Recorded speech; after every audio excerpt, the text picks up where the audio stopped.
This is my review of episode 24 of Jujutsu Kaisen's first season's final episode of the season. It opens with the red curse, the orange skinned one, using his jujutsu. He's got like the fucking blood like shooting out of him, and it's like has him raised up and stuff because it becomes like a spindly, hardened thing. He's using it as like a support structure for his body. Itadori warns Nobara not to let it hit her, and she berates Itadori, saying it's obvious that she shouldn't let it hit her, and then it strikes her in the face, and her eyes kind of jolt open. And then the orange curse begins attacking them more and tells them to run away, and so they begin running away. And as they're running, and the attacks are coming at him, Itadori asks Nobara if she can run any faster, and she says that she can't. And then she gets struck again by the attack and falls down. And as it comes in to kill her, Itadori turns around and swings back and picks her up and dodges it. And then as the curse is getting ready to attack the two of them, Itadori starts running at full speed, and he just takes off completely because he has that physical gift that he has. So he's running like extremely fast, and Nobara's surprised by it, and the curse is as well. And Itadori's going through force now, and the curse's attacks are trying to hit him, but the trees are getting in the way, and then he's just dodging all of them anyways, so the curse can't get to him, and he says that Itadori's going to get away, but it doesn't matter.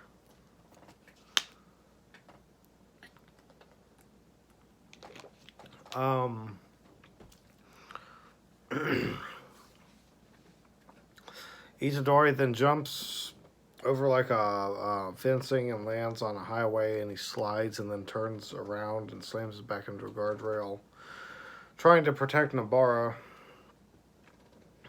And they think they've escaped, so they kind of let their guard down. Itadori sets Nobara down, and he starts to say something to her, and then he pushes her out of the way and says, "Look out." And the green curse appears, and he spits blood all over Itadori. And as Nobara got pushed out of the way, she gets ready to attack, but then she gets hit in the arm by the orange curse. And the orange curse calls this technique decay. And it creates like these black flower markings, kind of like ink, kind of like a tattoo all over the area that has been infected by their blood. He explains that whether the blood is injected into the body or just absorbed into, I think he says, a membrane, it'll begin rotting the body away from the point it made contact. Essentially, if it enters the body in any way, whether that be through skin or a wound is what he says, or your skin just absorbs it, that allows the curse technique to take hold. Starting, of course, with the point of entry. He says that Itadori will rot away in 15 minutes, while with Nobara it'll only take 10, giving us a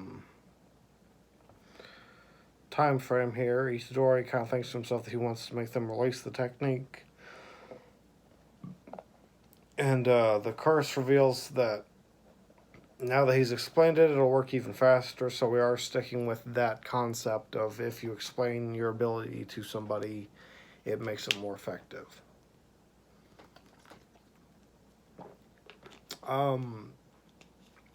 I feel like that should only work for some people. I don't think that should work across the board, because that's kind of weird.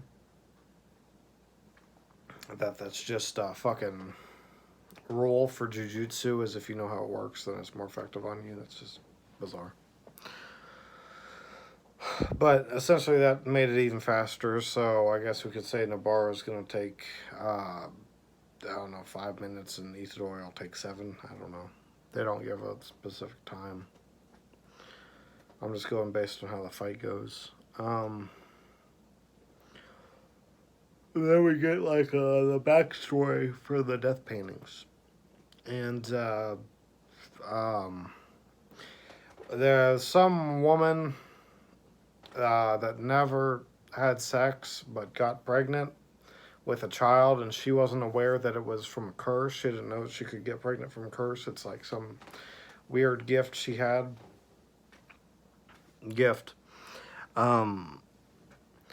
And so she was ostracized by her family and her village and had to run away with she had like a miscarriage with the cursed child. She was shunned, obviously, for, I'm assuming, being a whore or whatever. That was how they perceived her. And so she had to run away, and she found a shrine where a Jujutsu sorcerer was, and apparently this particular Jujutsu sorcerer was a bad guy, because he took her in and found her condition to be fascinating, so he began running experiments on her. And it says that he impregnated her 9 times with curses and aborted all 9 fetuses.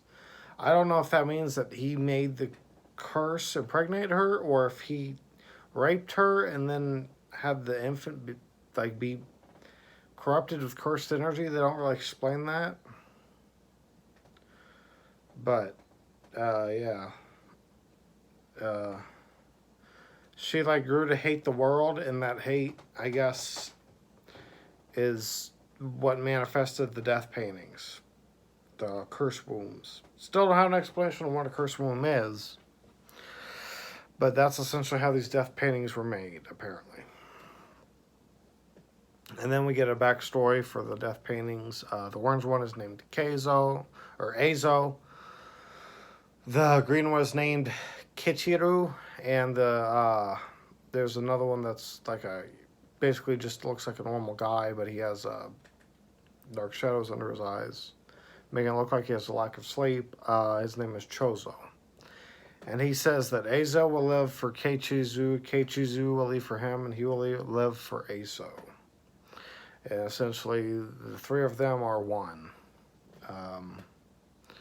Which makes me feel like there could have been more done if all 3 of them were together in a single fight, but well.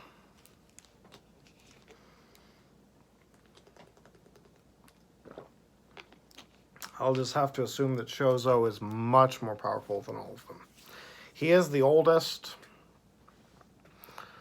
but the other 2 weren't that powerful for special grades, so he's got a lot to make up for there.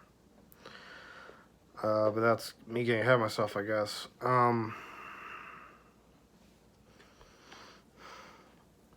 Oh yeah, and Chozo reveals that they're only working with Geto because it's beneficial for them to do so. He doesn't have any particular marriage to their idea of awakening Sukuna or anything. He just thinks it's more beneficial to work with the curses than to be on their own and have to deal with the Jujutsu sorcerers, I guess.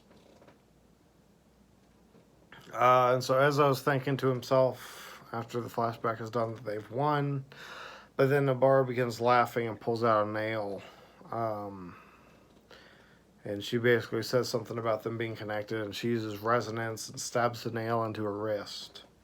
And it causes both of the curses to get injured. And she has an inner monologue explaining how resonance works. Essentially, the stronger the bond between her nail and whatever she's resonating with and its curse, the stronger the resonance and attack will be. So when she tore off that one's arm, or no, Itadori cut its arm off and then she used resonance on its arm with the straw doll technique.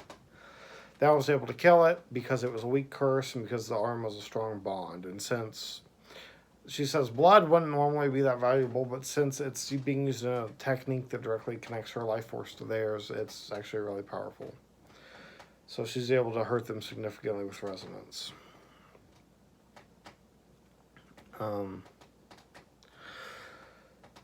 And she basically says she's going to keep hammering it into them until they let it go. Ezo assumes that Itadori and Nobara are both immobile because the blood should be killing them and causing them too much pain to move.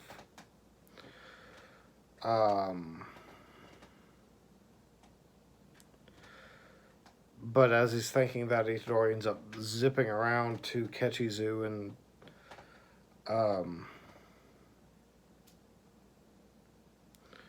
he goes to punch him with the divergent fist. And before Kechizu can block it, Nobara hits him with resonance again. And that allows Itadori to hit him undefended.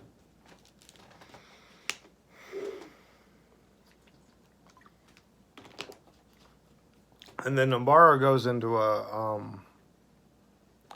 inner monologue that not only is Sakuna the king of curses, but also apparently the king of poisons, which I don't remember that ever being brought up before.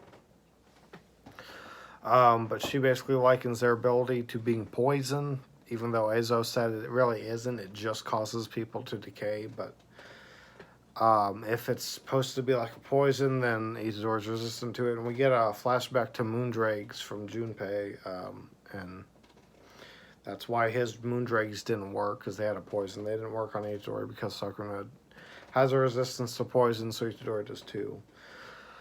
So he not only has resistance to the decay aspect of the Death Painting Brothers' ability, but also his physical strength and speed and all that also takes into resistance. So he's able to work through the pain and ignore it in order to fight. Itadori begins pummeling Kechizu. The older one calls out to him and begins fighting through Nobara's resonance, trying to get to him. The Orange Curse debates whether or not it should release the Jujutsu, but it decides that it can't because Nobara should die before she can kill Kechizu. And Itadori and her do a swap after he gets them pummeling them, where they go back to back and swing around. So now Nobara is fighting Kechizu and Itadori is fighting Ezo. And so he's resolved to not lower the technique because he wants Nobara to die, but then and also I think he reveals that he can't use Wing King, his Jujutsu, while this particular technique is active. So he only has his hands and feet to fight with. He can't use his blood technique to attack. Otherwise he'd be able to get to Kechizu easily.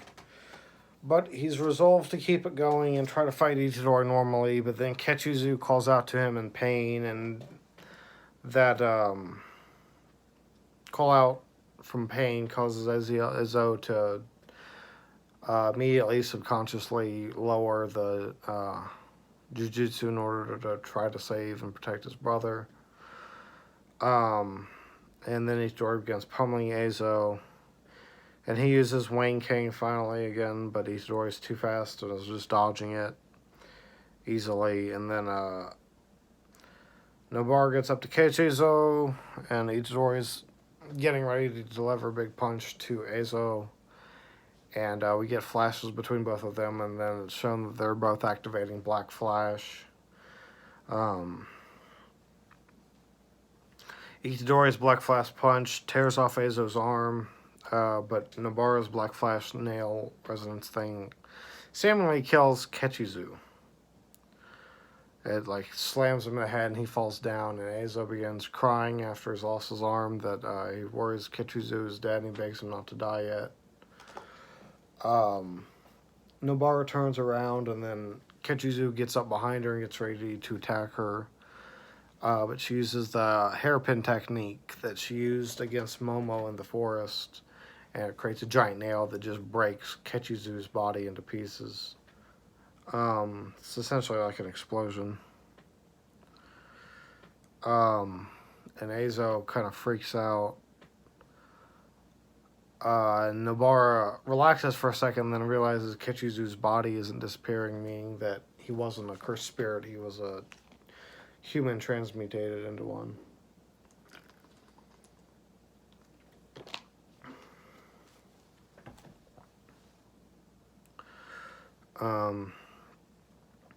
Before anything else can happen, a truck goes by and it almost hits Nobara. She has to dodge it. And we start following the truck, and they're kind of complaining that they were steering the way, and then Azo is revealed to be on top, pulls out the passenger and tells the driver to keep driving and to drive faster, and if he brakes, he's going to die. Or the friend is going to die. Since the guy kind of agrees, it would seem they can see him, and I'm assuming they can see him since he's transmuted to human. That hasn't really been explained completely. But that's my assumption, is that since the death paintings were given human bodies to transmute and conjure their being through the surrogate, I think would be the right term. They're using them as a surrogate body. That allows the people to see them. But that's not fully explained. But anyways, Nobara, as he's driving by, he turns around, and Itadori is following him, because obviously Itadori can run really fast. And he's right on Azo, but Azo plans to escape, and he wants for sure to... He's thinking that he will for sure kill both of them the next time they meet. And then he looks over, and Itadori calls out to Nobara, and she tells him not to rush, and then Azo looks and sees that she's doing something with his arm, and what she's done is she's thrown the straw doll down, and she's going to use the straw doll resonance technique. And she hits it, and it hits Azo and causes him to fall off of the truck right toward Itadori. And he kind of realizes that what he thought Nobara's curse technique was just something to turn the effects of whatever curse was on her onto the user or something like that. And now he realizes that wasn't actually her ability, but it's too late. He's falling toward Itadori. Itadori gets ready to punch him with the other fist, and he apologizes to Azo because he's kind of come to an understanding that Azo has emotions. He's not just an evil person like Mahito. And then he punches him, and his blood flies out of Azo's back. And Itadori says that hurt. Which I'm assuming doesn't mean physically. I'm assuming that meant emotionally it hurt. It hurt to kill Azo.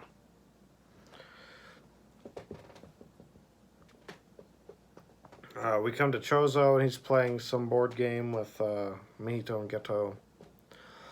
And he breaks a piece, and Mahito starts freaking out and has to dig out a new piece. And Geto asks Chozo what's wrong. Chozo says both of his brothers died, and Geto is shocked that he can tell. And then he gets a report that both his brothers were killed by, not by the special grade with just one finger, which is what they were expected to run into, but by the first years from Jujutsu Tech. And then Mahito smiles, because it's mentioned that Itadori is one of them.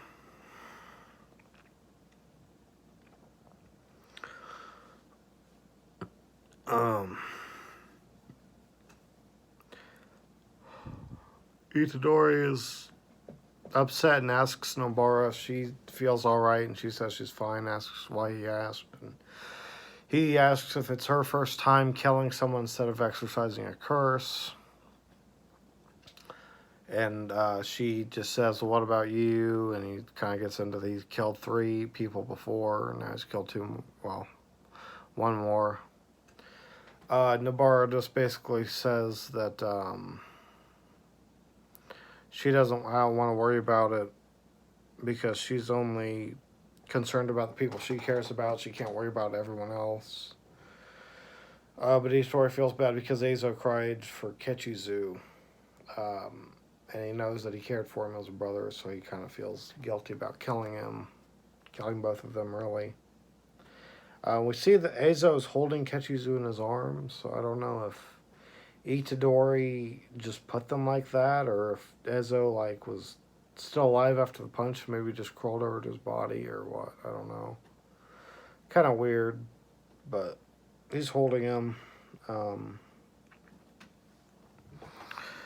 And then we go and find Itadori and Nobara. They found Fushiguro and they kind of freak out, call out to him, and he just kind of wakes up and greets them. And they start talking about what they're going to do with the finger and that they need to seal it. And Itadori wonders if he should eat it. And Fushiguro tells him not to eat it and starts like continually telling him he shouldn't eat it, he shouldn't eat it, he shouldn't eat it. And Itadori laments that Fushiguro's impression of his levels of intelligence is that of a dog. So Itadori goes to try to, he reaches his hand out trying to take the finger from Fushiguro, but then Sakuna's finger opens up in the palm of his hand and eats the finger. And everyone just freaks out, and Fushiguro and Nobara start yelling at Itadori for it, and he kind of is just shocked that Sakuna could even do that.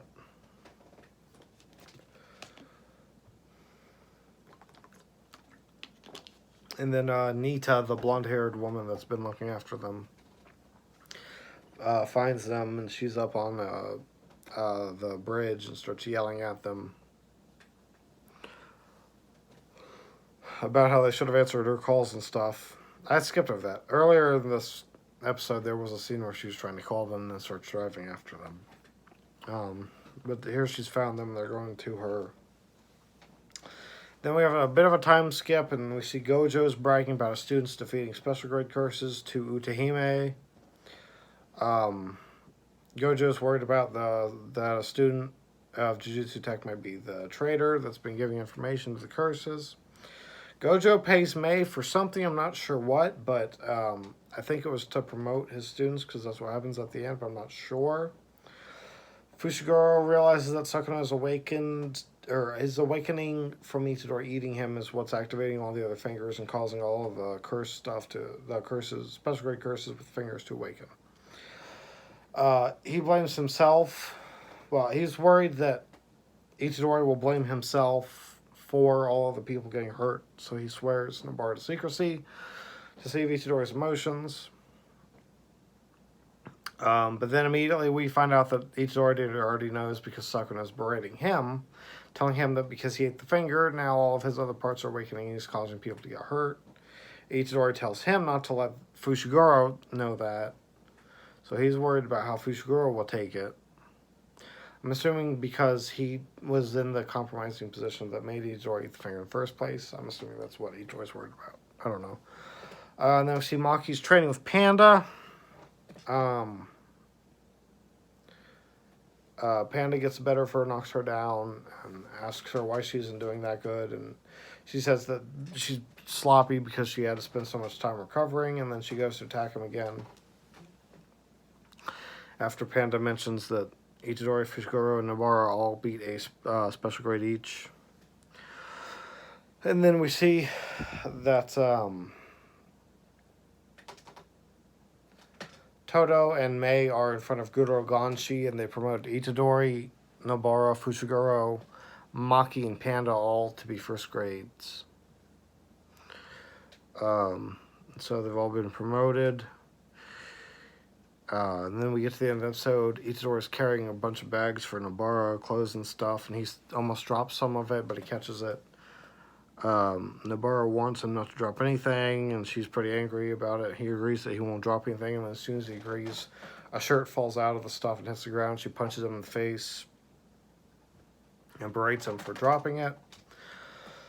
And then Fushiguro gets a call from Gojo, and they're told that they're going on a secret mission. And then that's where they head off, and the season ends on them going on this next mission.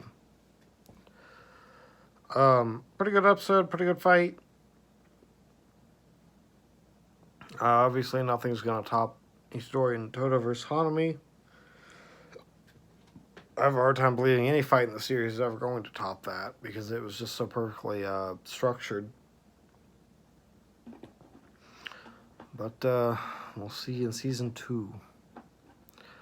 That's pretty much it for the review of Jujutsu Kaisen for now. I just need to make a part 2 to my season 1 review stuff. Whether I get into why this video is coming out later than the others, I don't know. It's not like anyone's going to care. But, yeah, that's it for this.